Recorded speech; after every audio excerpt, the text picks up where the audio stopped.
मंदिर के नाम पर वोट मांगा, गाय के नाम पर वोट मांगा, आपने पुलवामा शहीदों के नाम पर वोट मांगा, और अब तो आप पाकिस्तान के नाम पर और प्रज्ञा ठाकुर के नाम पर भी वोट मांग रहे हैं। लेकिन एक बार मोदी जी, आपको फिर राजस्थान आना है। एक बार 5 साल के काम पर भी तो वोट मांगने का काम करिए, क्योंकि ये 5 साल ये है नोटबंदी, रोजगार बंदी और धंधे बंदी। यही मोदी सरकार की उपलब्धि इस देश के लिए है। आज श्री राहुल गांधी जी ने जो लड़ाई लड़ी है, ये लड़ाई कांग्रेस पार्टी की नहीं है। ये लड़ाई इस देश के आम आदमी की जिंदगी में बदलाव लाने की है, अधिकार लाने की है। और इस लड़ाई में आपको न्योता देने आज राहुल जी आ रहे हैं। राहुल जी की राष्ट्रभक्ति पर सवाल उठाते हो। सुन मोदी सुन, राहुल गांधी उसके शरीर में इंदिरा गांधी का अंश है, जिसने 38 गोलियां इस देश के लिए खाने का काम किया। सुन मोदी सुन, राहुल गांधी के शरीर में राजीव गांधी का खून है, जिसके शरीर के चिथड़े उड़ गए थे इस देश की रक्षा के लिए। सुन मोदी सुन, राहुल गांधी के शरीर में सोनिया गांधी का खून है, जिसने देश के प्रधानमंत्री पद को ठुकराने का काम किया था। मोदी जी, इस देश की जमहूरियत की जड़ें हैं। इस देश का कमेरा मेहनत किसान नौजवान आपको उखाड़ फेंकेगा। 23 तारीख का इंतजार करिए। आज पूरे देश के पैमाने पर मैं कहना चाहता हूं, कोई राज्य नहीं है जिस राज्य में भारतीय जनता पार्टी कम न हो रही हो। कहां से सरकार बन रही? आज सुभाष महरी आपके उम्मीदवार हैं। यहां जो शानदार नेतृत्व बैठा है, ये आपके लिए लड़ाई लड़ने वाला है, किसान के लिए, नौजवान के लिए। आज जो हमारा घोषणा पत्र है, राहुल जी का वचन पत्र है, वो ये कहता है कि हम 72,000 रुपया सालाना इस देश के 5 करोड़ लोगों को देने का काम है। नौजवानों, 50 लाख नौकरियां गई हैं सिर्फ नोटबंदी के बाद। 11 लाख करोड़ रुपया इस देश के लोगों से लूटा गया है पेट्रोलियम पदार्थ में। खाली 6,000 करोड़ मोदी ने अपने प्रचार के लिए खर्च किया। और आज तो खबर है कि रिजर्व बैंक का सोना 200 टन इसने लंदन में गिरवी रखने का काम किया है। इसलिए इस लड़ाई को आप लड़े। और राहुल गांधी जी आने वाले हैं, इतना जोर से नारा लगाइए चौमू वाले। याद रखो, आपकी आवाज जयपुर में भी जानी चाहिए, जयपुर ग्रामीण में भी जानी चाहिए, और सीकर में तो जानी ही चाहिए। राहुल गांधी, राहुल गांधी जिंदाबाद। 2 बार राहुल गांधी जिंदाबाद, राहुल गांधी जिंदाबाद, कांग्रेस पार्टी जिंदाबाद, कांग्रेस पार्टी जिंदाबाद, राहुल गांधी जिंदाबाद, सोनिया गांधी जिंदाबाद।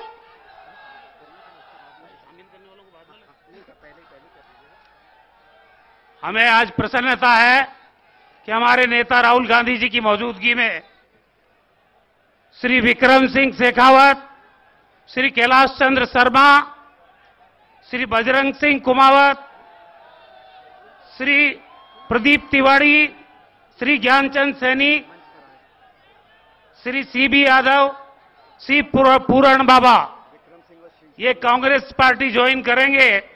इनको मैं आग्रह करता हूं कि मंच पे आए।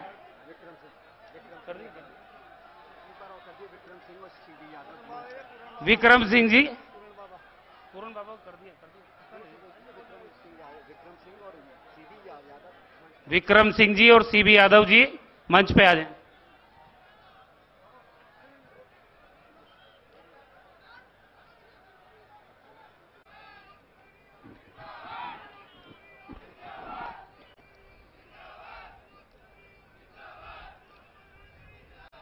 चोमू की इस ऐतिहासिक धरा पर हमारे बीच हमारे राष्ट्रीय अध्यक्ष परम सम्मानीय राहुल गांधी साहब पधारे हैं। जोरदार करतल ध्वनि से, तालियों से, गड़गड़ाहट से स्वागत करें, अभिनंदन करें। हमारे आदरणीय महासचिव एआईसीसी अविनाश पांडे साहब, हमारे माननीय मुख्यमंत्री सम्मानीय अशोक गहलोत साहब, हमारे माननीय उप मुख्यमंत्री और प्रदेश अध्यक्ष सम्मानीय सचिन पायलट साहब, सम्मानित सभी मंत्रीगण, विधायकगण, पदाधिकारीगण, ब्लॉक के अध्यक्ष और हमारे अग्रिम संगठन के सभी पदाधिकारीगण, हमारे प्रकोष्ठों के सभी पदाधिकारीगण,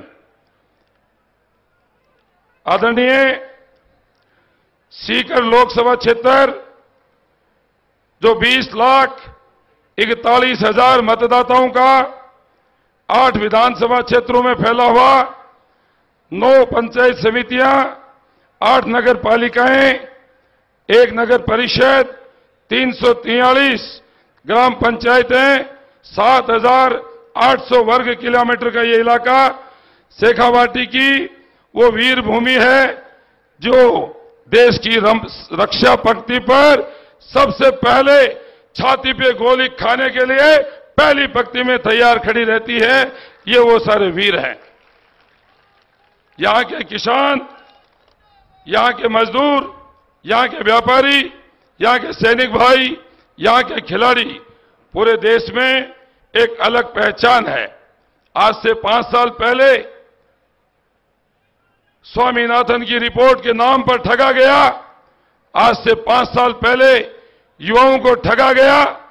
आज से 5 साल पहले हमारे उन पशुपालकों को ठगा गया जो आज जवाब देने को तैयार खड़े हैं। हमारे पूरे देश में शेखावाटी की अलग पहचान का सबसे बड़ा उदाहरण है देश की सभी ऐसी एजेंसियां जहां विश्वसनीयता की जरूरत होती है, वहां शेखावाटी के वीरों को और ढूंढाड़ को सबसे पहली प्राथमिकता दी जाती है। मुझे सिर्फ इतना ही निवेदन करना है, सरकार बनेगी, आप मुखिया बनेंगे, लेकिन पानी की समस्या बड़ी भयंकर है। मुखिया बनने के बाद राजस्थान की सरकार ने जिस तरह से 2 रुपया प्रति लीटर दूध, 1 रुपये के लिहाज से हमें गेहूं देने का काम किया, बिजली का 5 साल पैसा नहीं बढ़ेगा। आपने जो 72,000 करोड़ रुपए का 72,000 प्रति वर्ष हमारे 5 करोड़ गरीब परिवारों को देने का घोषणा पत्र में ऐलान किया है, हम आपका स्वागत करते हैं, आपका अभिनंदन करते हैं।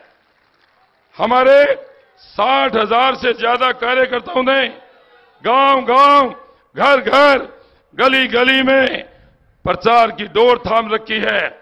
आज ये मात्र चोमू विधानसभा का सम्मेलन है। 7 विधानसभा क्षेत्र जहां काम चल रहा है, हमने किसी को डिस्टर्ब नहीं किया है।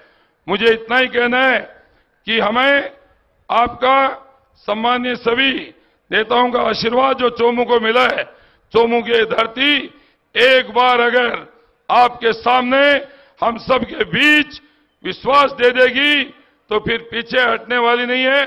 जरा आदरणीय राहुल गांधी साहब को विश्वास दे दीजिए कि हम सब तैयार हैं। बहुत बहुत धन्यवाद। जय राम जी की। अब मैं आमंत्रित करता हूं राजस्थान के उप मुख्यमंत्री, प्रदेश कांग्रेस कमेटी के अध्यक्ष आदरणीय सचिन पायलट साहब को, वो आए और सभा को संबोधित करें।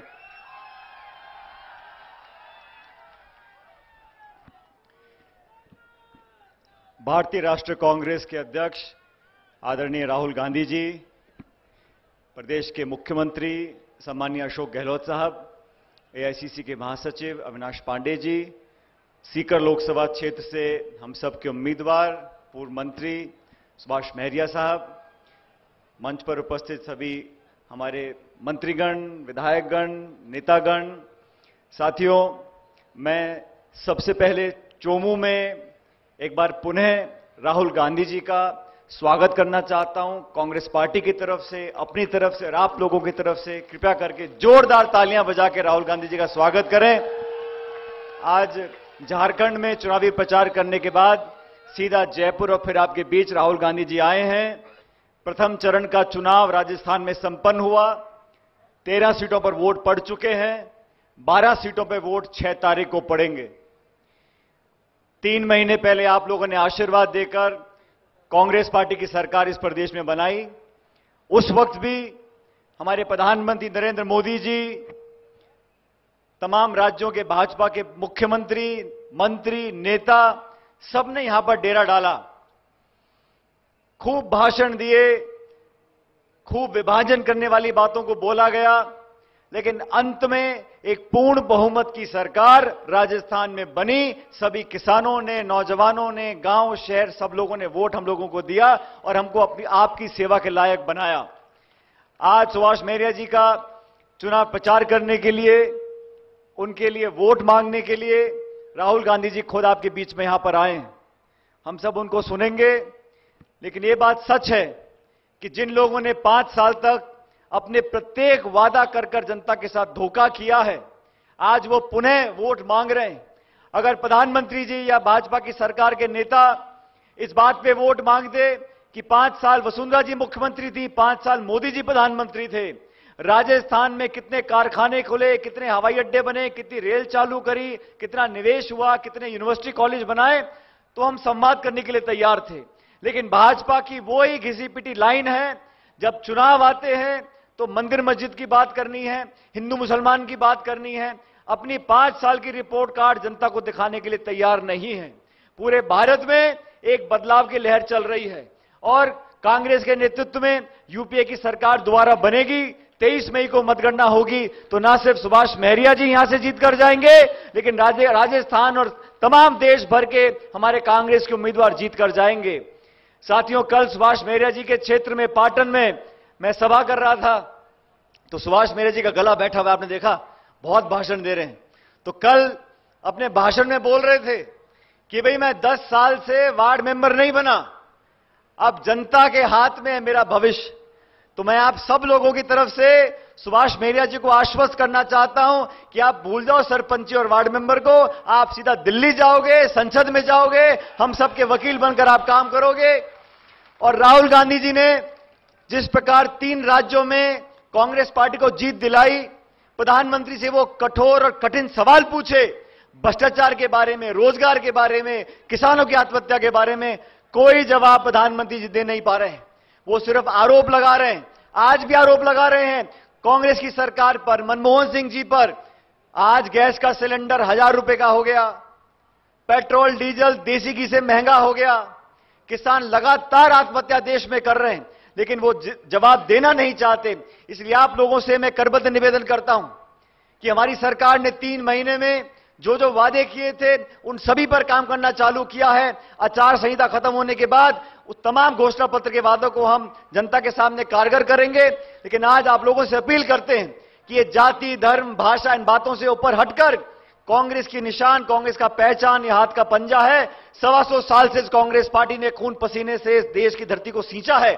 आज आपके पास एक सुनहरा अवसर है कि दुनिया को दिखाना है, देश को दिखाना है कि दिल्ली में बैठी सरकार ने संवैधानिक संस्थाओं को चुन चुन कर जो खत्म करने का काम किया है, नौजवानों और गरीबों के साथ जो अत्याचार हुए उसका बदला लेने का समय आ गया।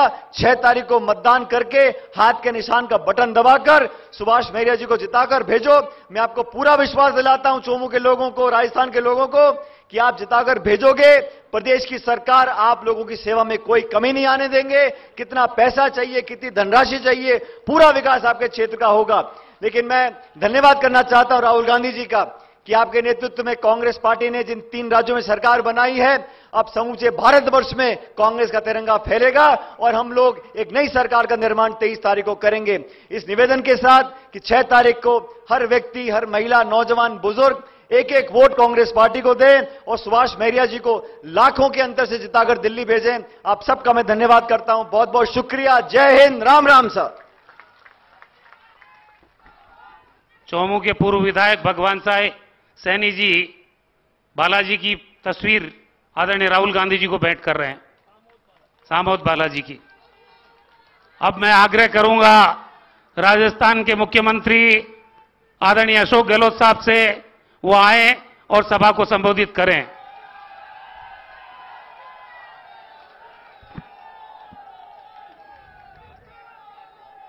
हमारे महबूब नेता कांग्रेस अध्यक्ष आदरणीय राहुल गांधी जी, हमारे प्रदेश अध्यक्ष डिप्टी सीएम साहब सचिन पायलट साहब, हमारे महामंत्री अविनाश पांडे साहब, सेक्रेटरी विवेक बंसल साहब, कैंपेन कमेटी चेयरमैन स्वास्थ्य मंत्री रघु शर्मा जी, कृषि मंत्री लालचंद कटारिया जी, यहाँ के लोकप्रिय उम्मीदवार हमारे सुभाष महरिया जी, जिला अध्यक्ष व राज्य मंत्री राजेंद्र यादव जी, नंदकिशोर महरिया जी, हमारे वरिष्ठ नेता दीपेंद्र शेखावत साहब, राज्य मंत्री गोविंद दोतासा जी, वीरेंद्र सिंह जी विधायक, राजेंद्र पारिक साहब वरिष्ठ नेता और विधायक, हमारे पूर्व केंद्रीय मंत्री महादेव सिंह खंडेला, जिला अध्यक्ष पीएच जाट साहब, सुभाष मीरी जी, भगवान साय जी सैनी, घनश्याम तिवारी जी,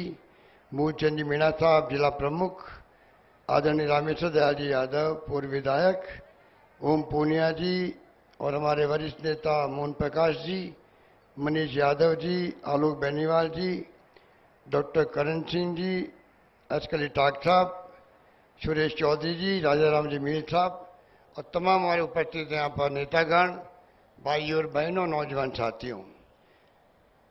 आप सबको मालूम है कि राहुल जी ने लगातार जो आह्वान किया है प्रदेशवासियों को, जिसके कारण हमारी सरकार बनी। सरकार बने हुए 3 महीने हुए अभी, और 3 महीने में जो राहुल जी की भावना थी उसके अनुरूप हम लोगों ने कमी नहीं रखी फैसले करने के अंदर। कर्जे माफ किए कोऑपरेटिव बैंक के, भूमि विकास बैंक के। हमने वादा कर रखा है, इलेक्शन की आचार संहिता आ गई, बैंक केंद्र सरकार की होती है, नेशनल बैंक, बातचीत चल रही है। चुनाव होते ही 2 लाख तक के कर्जे का वादा किया है, वो हम निभाएंगे। ये मैं आपको निवेदन करना चाहता हूं। हमने कहा 5 साल तक बिजली की दरें नहीं बढ़ाएंगे। पहले आपको अनुभव है, सरकार बनी हमारी, तब भी हमने घोषणा करी थी, उसको हमने निभाई थी। इसी प्रकार से किसानों के लिए जो हमने कहा है वो पहले करके दिखाया। अब भी मैंने कहा है कि 1 लाख कनेक्शन कुओं पर देने का वो काम आधे से अधिक हो चुका है, और मैं कहना चाहूंगा कि आप निश्चिंत रहें, उसमें कोई कमी नहीं आएगी। इसी प्रकार से हमने आते ही पेंशन जो थी 500 रुपये 750 करी, 750 का 1000 करी। इस प्रकार से हमने एक नया फैसला किया। पानी के बिल जो है, पानी निःशुल्क कर दिया गया है पूरे गांवों के अंदर, कोई बिल नहीं आएगा, निःशुल्क पानी रहेगा। तो जो मैनिफेस्टो में लिखा, हमने मैनिफेस्टो में लिखा, उसके अनुसार हमने तमाम वादे पूरे कर रहे हैं। बल्कि दवाइयां जो महंगी है, कैंसर की, किडनी की और हार्ट की, वो दवाइयां 600 दवाइयों के साथ में हमने इनको भी घोषणा कर दी है। तीनों दवाएं आपको फ्री मिलेगी, कोई दिक्कत नहीं पूरे प्रदेशवासियों को। राहुल जी ने कहा है मैनिफेस्टो में कि जो हमारे नौजवान साथी है जो लगाना चाहते हैं, इंडस्ट्री लगाना चाहते हैं, 3 साल तक उनको सरकार के पास जाने की जरूरत नहीं पड़ेगी। वो वादा भी राहुल जी की भावना के अनुरूप हम लोगों ने ऑर्डिनेंस जारी कर दिया है, उसका लाभ आपको आने वाले वक्त में मिलेगा।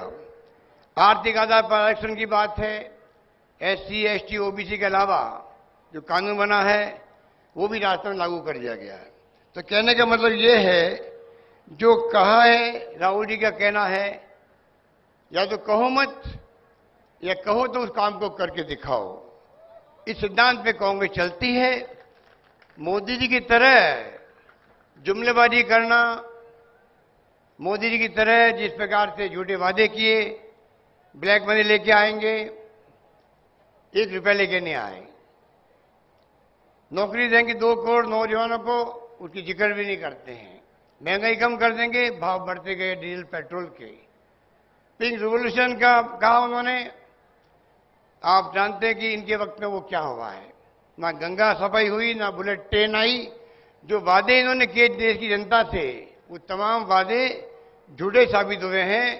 आज लोकतंत्र में कायदा होता है कि आप जनता दरबार में कहो जाकर के 5 साल की हमारी उपलब्धि ये है, अगले 5 साल में काम करना चाहते हैं। मोदी जी उसमें विश्वास नहीं करते हैं। मोदी जी ने तमाम बात भूल चुके हैं और वो खाली कभी राम मंदिर के नाम लाते हैं वापस चुनाव के वक्त में, अब वो कभी सेना की बात करते हैं। अरे सेना का शौर्य पराक्रम तो इतिहास में दर्ज है। 62 का युद्ध हुआ देश के अंदर, 65 की लड़ाई पाकिस्तान के साथ हुई, विजय हुए थे। इंदिरा गांधी जी ने बांग्लादेश को आजाद करवा दिया बांग्लादेश को।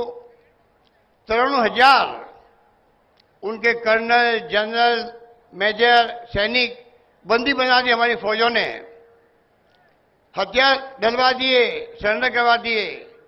दुनिया देखती रह गई और अटल जी को कहना पड़ा हाउस के अंदर, इंदिरा गांधी दुर्गा का रूप है। वो टाइम भी हमने देखा है।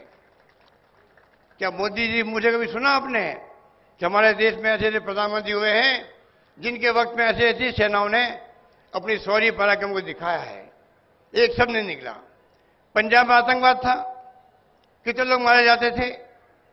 इंदिरा जी ने साहस दिखाया, उनको मालूम था मेरी जान जा सकती है। जान चली गई, उनकी परवाह नहीं करी और मरने के पहले एक दिन पहले कहा उड़ीसा के अंदर कि मेरी जान जा सकती है, उसकी मैं परवाह नहीं करती हूं। अगर मेरी जान जाएगी तो मेरे खून का एक कतरा देश को मजबूती प्रदान करेगा, ये कहा था इंदिरा गांधी जी ने। आप बताइए, क्या इस देश में जिस 70 साल पहले सुई नहीं बनती थी, कपड़े पहनने को नहीं थे, सड़कें नहीं थी, पानी नहीं था, बिजली नहीं थी, शिक्षा नहीं था, स्वास्थ्य नहीं था, ना स्कूल थी, ना कॉलेज था, पूरा ढांचा खड़ा हुआ देश के अंदर 70 साल में। और कल मोदी जी आए जयपुर के अंदर, बोल रहे थे 55 साल के गड्ढे भरे हुए थे, वो भरने का मैं काम कर रहा हूं। अरे मोदी जी, कुछ तो शर्म करो, किस प्रकार से आप बात बोलते हो।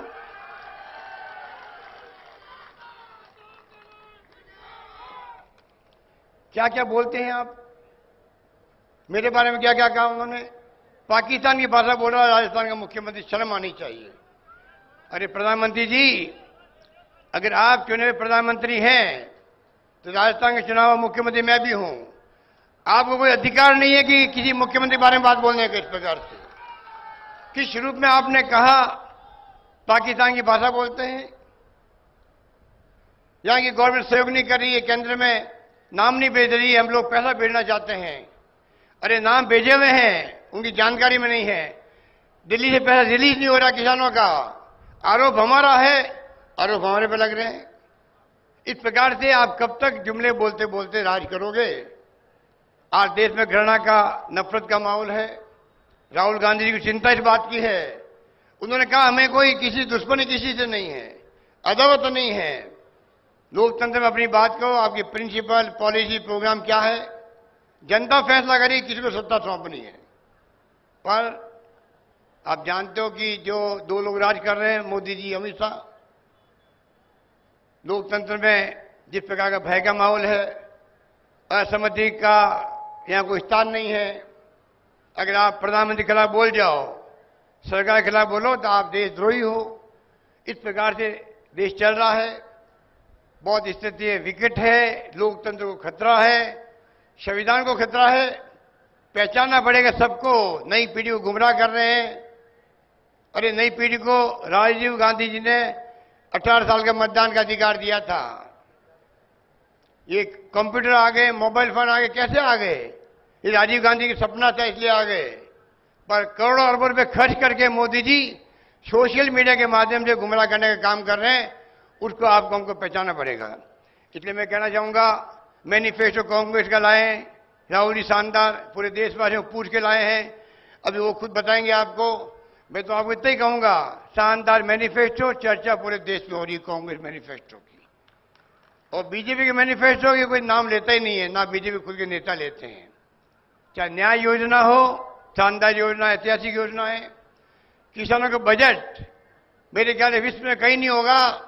आज किसानों की जो स्थिति है, जिस रूप में आत्महत्याएं हो रही हो, भाव नहीं मिलते हो, खरीदारी नहीं होती हो, खाद के बीज के दवाइयों के अलग से स्थिति खराब हो, उसके स्थिति में अलग से किसान बजट पेश करना, 542 मेंबर पार्लियामेंट उस पर डिस्कशन करेंगे, फिर पास करेंगे। मैं सोच सकता हूं, मैं खुद इस प्रकार से मेरे दिल में भाव आते हैं, पहली बार किसानों के लिए इतना बड़ा कदम उठाने का निर्णय किया गया है।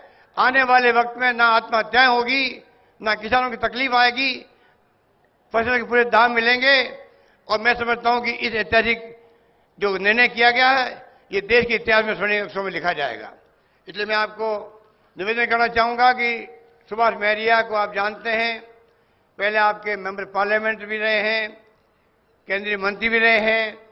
ये बहुत व्यवहार कुशल हैं, निष्ठावान है, समर्पित है, प्रतिबद्ध है किसानों के लिए, विशेष रूप से छत्तीसी कौम के लिए। ऐसे व्यक्तित्व को अगर आप लोग आशीर्वाद देते हैं, चुनाव जीत के जाते हैं, ये मान के चलो कि ये आपके बीच में आते जाते रहेंगे, आपके सुख दुख में भागीदार बनेंगे, समस्याओं को दिल्ली की पंचायत में रखेंगे। और मैं आपको यकीन दिलाता हूं, सरकार हमारी 4.5 साल तक चलेगी। आप निश्चिंत रहो, एक कड़ी से कड़ी जोड़ोगे आप लोग दिल्ली तक, तो जो काम आप कहेंगे, पहले भी हमने कमी नहीं रखी है, आगे भी आप काम कोई रुकेंगे नहीं, ये मैं वादा करना चाहता हूं आप लोगों से। इन्हीं शब्दों के साथ में मैं आपसे एक बार पुनः अपील करूंगा कि 6 तारीख को एक वोट कीमती है। आपका, आपके परिवार का ये संदेश, आप राहुल गांधी जी का, हम सबका संदेश लेके जाएं और 6 तारीख को भारी मतदान करके आप कामयाब करें कांग्रेस के उम्मीदवार को। ये बात करना, मेरी बात समाप्त करता हूं। धन्यवाद। जय हिंद। धन्यवाद। अब मैं आमंत्रित करता हूं हिंदुस्तान के जन जन के लाडले नेता, हमारे कांग्रेस अध्यक्ष आदरणीय राहुल गांधी।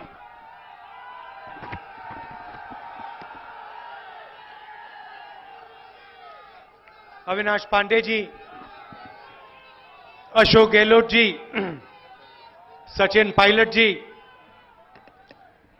रघु शर्मा जी, मोहन प्रकाश जी, लालचंद कटारिया जी, दीपेंद्र सिंह शेखावत जी, घनश्याम तिवारी जी, सुभाष महरिया जी, स्टेज पे हमारे सारे सीनियर नेता, एमएलएज, मंत्री, भाइयों और बहनों, प्रेस के हमारे मित्रों, आप सबका यहां बहुत बहुत स्वागत, नमस्कार।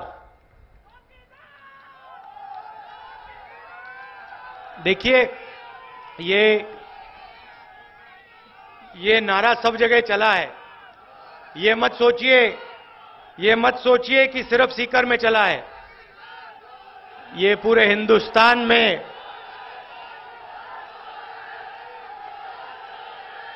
अच्छा, एक बात मुझे बताइए, ये जो इसने चोरी की है, चौकीदार जी ने जो चोरी की है, किससे चोरी की है? हां, मैं आपको बताता हूं।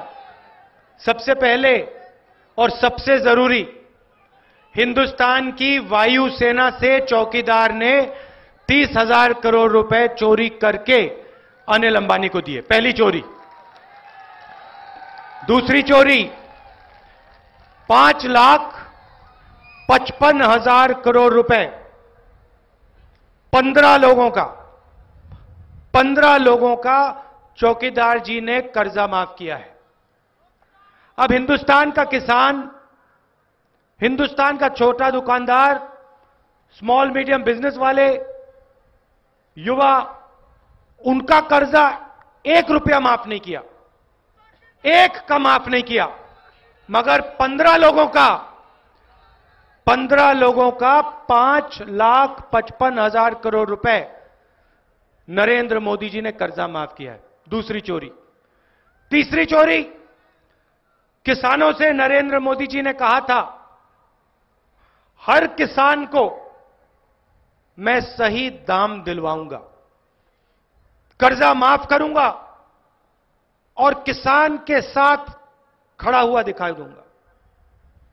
चौथी चोरी, हिंदुस्तान के हर नागरिक को नरेंद्र मोदी जी ने कहा, मुझे प्रधानमंत्री बनाओ, मैं 15 लाख रुपए बैंक अकाउंट में डाल दूंगा। डाल दिया क्या? मिल गया? मिल गया?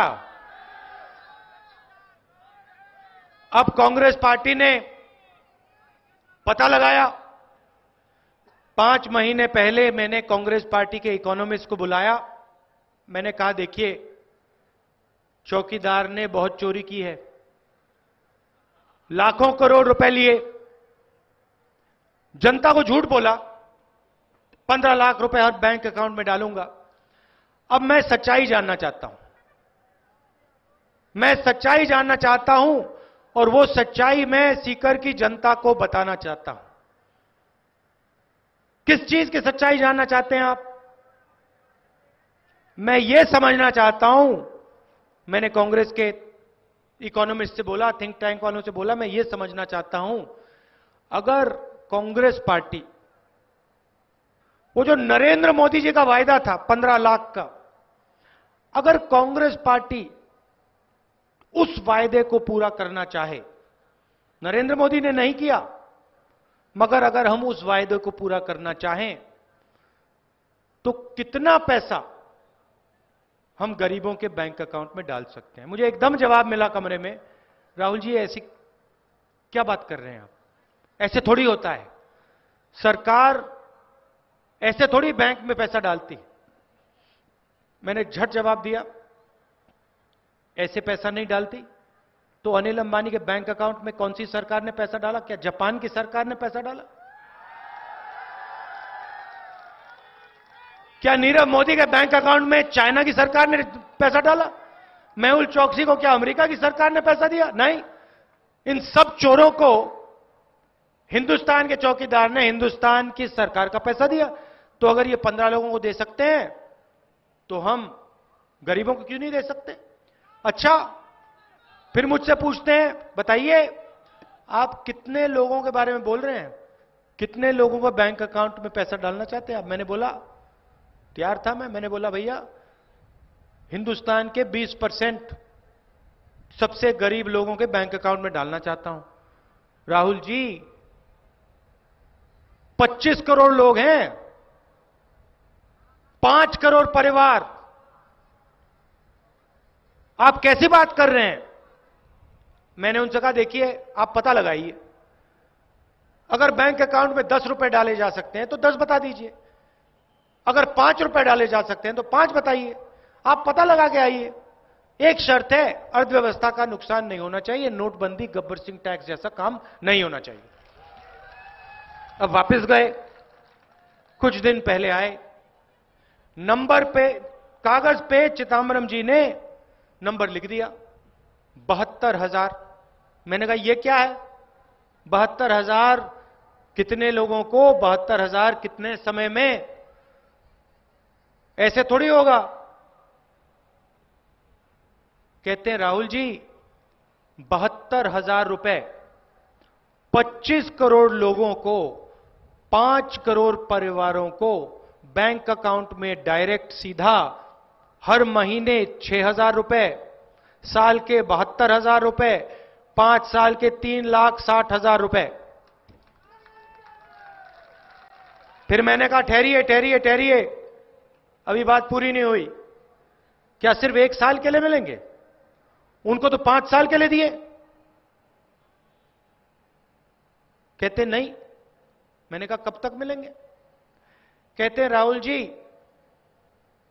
5 करोड़ परिवारों को, 25 करोड़ लोगों को उस दिन तक बैंक में पैसा आएगा जब तक उन लोगों की आमदनी 12,000 रुपए प्रति महीना से कम होगी। जिस दिन 12,000 रुपए प्रति महीना से आमदनी ज्यादा हो जाएगी, उस दिन उनको नहीं मिलेगा, मगर उस दिन तक उनको मिलेगा। अब सोचिए, चौकीदार जी ने चौकीदारी की बात की थी, कहा था 15 लाख रुपए बैंक अकाउंट में डालूंगा। हमने सच्चाई निकाली, 15 लाख रुपए नहीं डाला जा सकता, झूठ है। 3,60,000 रुपए 5 साल में डाला जा सकता है, सच है। और मैं आपको इस स्टेज से गारंटी दे रहा हूं, सीकर की जनता, सीकर के गरीब लोगों को मैं गारंटी दे रहा हूं, किसानों को गारंटी दे रहा हूं, मुझे कोई फर्क नहीं पड़ता। 72,000 रुपए साल के सीकर के गरीब लोगों के बैंक अकाउंट में मैं डालने जा रहा हूं। अब मैंने आखिरी सवाल पूछा, मैंने कहा ठीक है, आपने ये 72,000 नंबर बड़ा बढ़िया दिया, मैंने सोचा था आप 5,000 रुपए कहोगे, 10,000 रुपए कहोगे, मगर आपने 72,000 कहा। 3,60,000 मतलब कम पैसा नहीं है, जिंदगी बदल देगा, गरीब व्यक्ति की जिंदगी बदल देगा। तो ये आपने काम की बात की, मगर एक बात बताइए, इससे नुकसान तो नहीं होगा? मध्यम वर्ग के लोगों को नुकसान तो नहीं होगा? दुकानदारों को नुकसान तो नहीं होगा? युवाओं को नुकसान तो नहीं होगा? कहते हैं नहीं, उल्टा है, नुकसान नहीं होगा, फायदा होगा। मैंने कहा बताओ, समझाओ कैसे? कहते राहुल जी, नरेंद्र मोदी जी ने नोटबंदी की, गब्बर सिंह टैक्स लागू किया, जनता की जेब से पैसा निकाला। जैसे ही पैसा निकाला, जनता ने माल खरीदना बंद किया। सीकर के लोगों ने पहले जो शर्ट, पैंट, जूता, मोबाइल फोन खरीदते थे, नरेंद्र मोदी ने जेब से पैसा निकाल दिया, खरीदना बंद हो गया, दुकानें बंद हो गई, दुकानों में माल नहीं बिका। जैसे ही दुकान माल नहीं बेच पाए, हिंदुस्तान की फैक्ट्रियां बंद हो गई। जैसे ही फैक्ट्रियां बंद हुई, लाखों करोड़ों युवाओं को कहा गया भैया आप जाइए घर, आपकी कोई फैक्ट्री में जरूरत नहीं है, नरेंद्र मोदी ने नोटबंदी कर दी, उधर कोई खरीद नहीं रहा है तो हम कुछ बना नहीं रहे। और 45 साल से ज्यादा, सबसे ज्यादा बेरोजगारी हिंदुस्तान में आज। युवाओं सुनिए, नरेंद्र मोदी ने कहा था 2 करोड़ युवाओं को हर साल रोजगार देंगे। सच्चाई यह है कि हिंदुस्तान में 24 घंटे में 27,000 युवा रोजगार खोते हैं। हर रोज, हर 24 घंटा हिंदुस्तान 27,000 नए युवाओं को बेरोजगार बनाता है। यह नरेंद्र मोदी जी की योजनाओं का काम। अब होगा क्या? जैसे ही हमने न्याय योजना का पैसा आपके जेब में डाला, आपके बैंक अकाउंट में डाला, वैसे ही आप लोग माल खरीदना शुरू करोगे। शर्ट, पैंट, जूता, सेलफोन आप खरीदना शुरू करोगे। जैसे ही आप खरीदना शुरू करोगे, वैसे ही दुकानों में माल बिकना शुरू हो जाएगा। जैसे ही दुकानों में माल बिकना शुरू हो जाएगा, फैक्ट्रियां चालू हो जाएंगी। फैक्ट्रियां चालू हो जाएंगी, युवाओं को रोजगार मिलने लग जाएगा। अब देखिए कांग्रेस पार्टी की सोच, गरीबों के बैंक अकाउंट में पैसा, दुकानदारों को फायदा, किसानों को फायदा, युवाओं को फायदा, सबको न्याय योजना से फायदा मिलेगा। अब नरेंद्र मोदी भाषण में कहते हैं मध्यम वर्ग से कांग्रेस पार्टी पैसा छीनकर गरीबों को देगी। और मैं मध्यम वर्ग के लोगों को कहना चाहता हूं, मिडिल क्लास के लोगों को कहना चाहता हूं, आप हिंदुस्तान की रीढ़ की हड्डी हो। आपसे हम 1 रुपया छोड़ो, आपसे हम 1 पैसा नहीं लेने वाले हैं। अब आप कहोगे भैया अगर आप हमसे नहीं लोगे तो पैसा कहां से आएगा? मैं बताता हूं, अनिल अंबानी से आएगा, मेहुल चौकसी से आएगा, नीरव मोदी से आएगा। भाइयों और बहनों, 15 लोगों का लाखों करोड़ रुपए नरेंद्र मोदी ने माफ किया है। नाम जानते हो? देखिए, पहला नाम मैं बोलता हूं, दूसरा नाम आप बोलिए। अनिल, मेहुल, नीरव, विजय, ललित, ये इन चोरों के बैंक अकाउंट से चुन चुनकर मैं निकाल के दूंगा। अब एक और बात देखिए, आपने देखा होगा नरेंद्र मोदी जी की फोटो आपने अनिल अंबानी से गले मिलते हुए देखी है? देखी ना? आपने नरेंद्र मोदी जी को नीरव मोदी, मेहुल चौकसी का बैठा हुआ देखा है? आपने कभी मेरी फोटो अनिल अंबानी से गले मिलते हुए देखी है? कभी देखी है मैंने? आपने कभी मैं नीरव मोदी के साथ, मेहुल चोकसी के साथ आपको फोटो में दिखाऊं?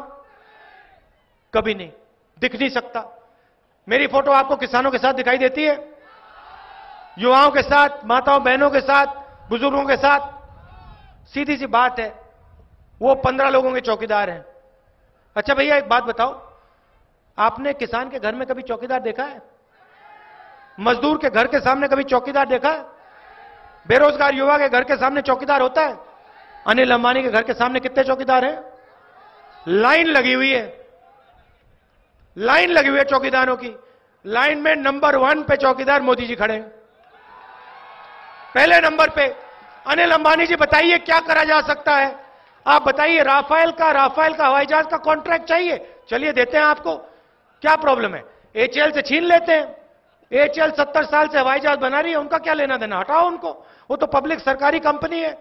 चलो मैं फ्रांस के राष्ट्रपति के पास जाता हूं, आपकी बात करता हूं, 2 मिनट में हो जाएगा। फ्रांस का राष्ट्रपति कहता है नरेंद्र मोदी जी आए थे, साफ हमें बता दिया 1600 करोड़ रुपए का हवाई जहाज खरीदना है, अनिल अंबानी को देना है, हिंदुस्तान एरोनॉटिकल लिमिटेड को नहीं देना है, और हवाई जहाज हिंदुस्तान में नहीं बनेगा, फ्रांस में बनेगा। उनका तो काम 2 मिनट में हो जाता है। अच्छा आप मुझे समझाओ, 45,000 करोड़ रुपए का कर्जा है अनिल अंबानी पर, वो जेल जा रहा था, उसके भाई ने पैसा देकर उसको जेल से निकाला है। भाई ने 45,000 करोड़ रुपए का उस पर कर्जा है, और दुनिया का सबसे बड़ा डिफेंस का कॉन्ट्रैक्ट आप उसको दे रहे हो। उसने कभी हवाई जहाज नहीं बनाया, जानता भी नहीं। मैं कागज पकड़ा दूं उसको, कहूं भैया कागज का हवाई जहाज बना के दिखा दो, वो भी नहीं कर पाएगा। उसको चौकीदार जी कहते हैं अनिल भाई आइए, अनिल भाई चलिए फ्रांस, अनिल भाई मैं आपका काम करता हूं। और जब पकड़े गए, चोरी पकड़ी गई, लोकसभा में मैंने 4 सवाल पूछे जो अभी मैंने आपके सामने रखे। 1.5 घंटा नरेंद्र मोदी जी ने भाषण किया, कभी कांग्रेस पार्टी की बात की, कभी इंदिरा गांधी, राजीव गांधी, 1.5 घंटा राफेल की बात नहीं की, अनिल अंबानी की बात नहीं की। और जब हम जवाब दे रहे थे भाई, आंख में आंख नहीं मिला पाए, कभी यूं करें, कभी यूं करें, कभी यूं करें, कभी यूं करें। जो ईमानदार होता है वो आंख में आंख मिला के बोलता है, जो चोरी करता है वो आंख में आंख नहीं मिला सकता है। और प्रधानमंत्री ने लोकसभा में जो भाषण दिया 1.5 घंटे का, वो हिंदुस्तान की आंख में आंख नहीं मिला पाए।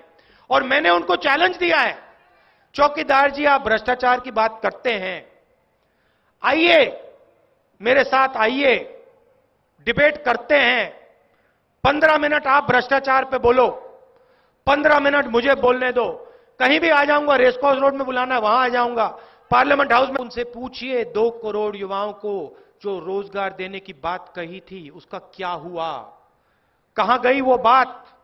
आज नरेंद्र मोदी जी भाषण देते हैं, ना रोजगार की बात करते हैं, ना किसानों की बात करते हैं, ना 15 लाख की बात करते हैं। सन्नाटा छा गया है, भ्रष्टाचार की बात भी नहीं हो रही। सामने टेलीप्रॉम्प्टर लगा हुआ है, 2 आईने लगते हैं, उसमें नरेंद्र मोदी जी भाषण पढ़ते हैं, उसमें लिखा रहता है भैया 15 लाख की बात मत करो, वो कांग्रेस पार्टी 3,60,000 रुपए दे रही है। किसानों की बात मत करो, वो कर्जा माफ कर दिया कांग्रेस पार्टी ने। युवाओं की बात मत करो, गलती से भी मत करो, 2 करोड़ युवाओं को रोजगार नहीं दिया, गुस्सा हो रहे हैं। कांग्रेस पार्टी ने कहा है कि 22 लाख युवाओं को, सरकार बनते ही कांग्रेस पार्टी 22 लाख युवाओं को सरकारी नौकरियां पकड़ा देगी। मैं यहां झूठ नहीं बोलूंगा आपसे, कोई इंटरेस्ट नहीं है मुझे। मैं आपको यह नहीं बोलूंगा कि 2 करोड़ युवाओं को मैं रोजगार दूंगा, मैं आपको बोलूंगा कि न्याय योजना हिंदुस्तान की अर्थव्यवस्था को चालू करेगी। मैं आपको बोलूंगा कि हिंदुस्तान की फैक्ट्रियां चालू होंगी, लाखों युवाओं को न्याय योजना रोजगार देगी।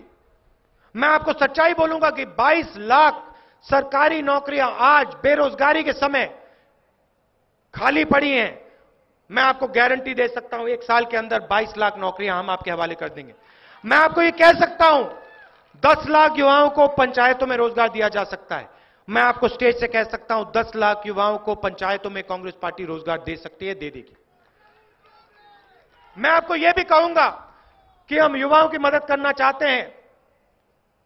सीकर का युवा, राजस्थान का युवा बिजनेस चालू करना चाहता है। जैसे ही आप बिजनेस चालू करना चाहते हो आपको परमिशन लेनी पड़ती है। सरकार के अलग अलग डिपार्टमेंट्स में जाना पड़ता है। एक डिपार्टमेंट में जाओ, दूसरे में जाओ, तीसरे में जाओ, चौथे, पांचवें में जाओ, पता लगता है 6 महीने बीत गए, परमिशन लेते गए, बिजनेस नहीं चालू हुआ। तो हमने आपके लिए, युवाओं के लिए एक जबरदस्त काम किया, जबरदस्त काम किया।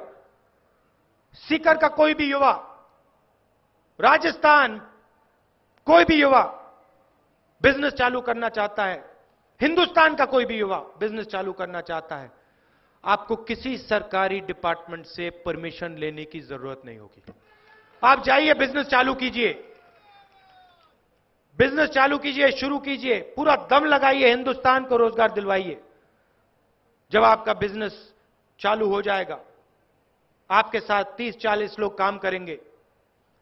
3 साल बाद आप जाके परमिशन ले लेना। सरकारी डिपार्टमेंट में जाना, कहना भैया 3 साल पहले मैंने बिजनेस चालू किया था, 30-40 लोग मेरे साथ काम करते हैं, बिजनेस अब मजबूत हो गया है, चल रहा है, अब आप मुझे परमिशन दीजिए। हथकड़ियां बांध रखी है नरेंद्र मोदी जी ने, हथकड़ियों को तोड़ना चाहते हैं। आपके हाथ बांध रखे हैं, हाथ खोलना चाहते हैं हम, मगर हम आपको झूठ नहीं बोलेंगे। किसानों से सवाल पूछना चाहता हूं, इस सवाल का आप मुझे जवाब दे दीजिए। छोटा सा सवाल, नीरव मोदी 35,000 करोड़ रुपए ले गया, सरकारी बैंक का पैसा था, वापस नहीं दिया, वो जेल के बाहर है। अनिल अंबानी ने 45,000 करोड़ रुपए लिया, वापस नहीं किया, जेल के बाहर है। मेहुल चोकसी 35,000 करोड़ रुपए ले गया, जेल के बाहर। विजय माल्या 10,000 करोड़ रुपए लेके भाग गया, जेल के बाहर। मगर अगर सीकर का किसान 20,000 रुपए, मैं करोड़ों की बात नहीं कर रहा हूं, हजारों करोड़ों की बात नहीं कर रहा हूं, 20,000 रुपए बैंक से ले और वापस ना दे, वो जेल के अंदर जाता है।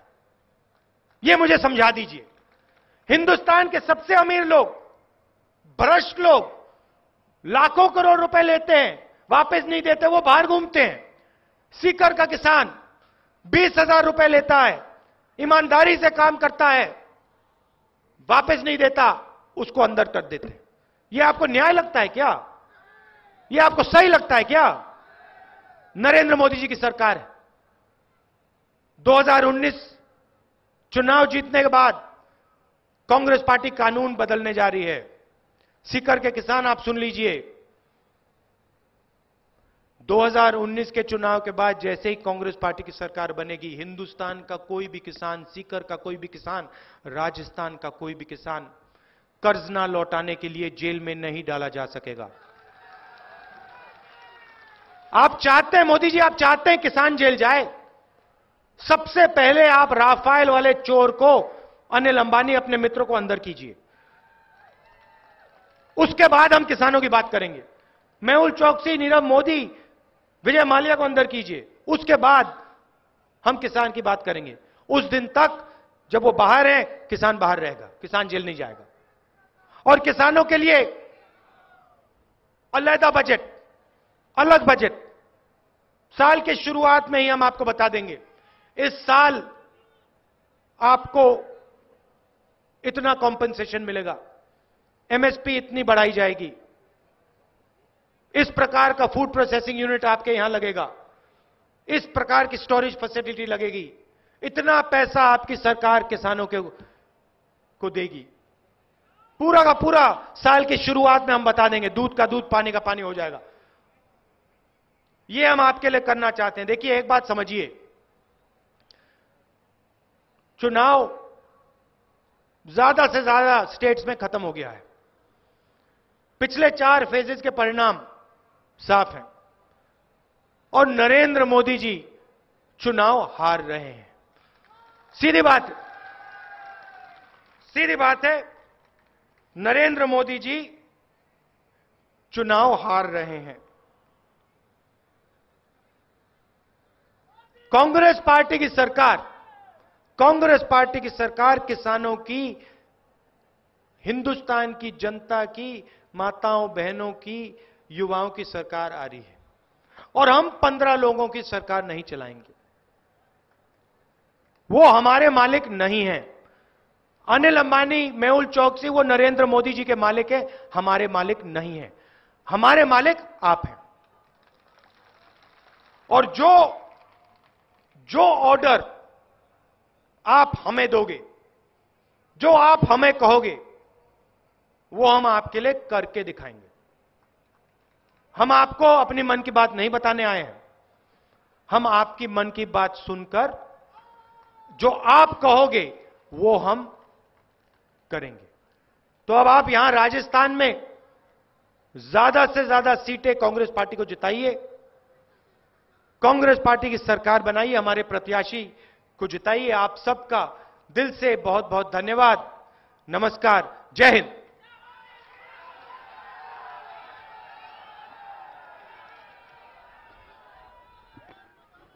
आप सब लोगों का बहुत बहुत आभार, बहुत बहुत धन्यवाद।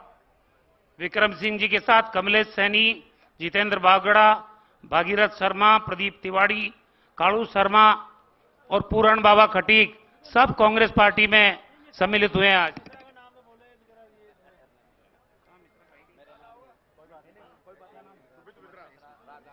सुमित मिश्रा, राजकुमार शेषमा।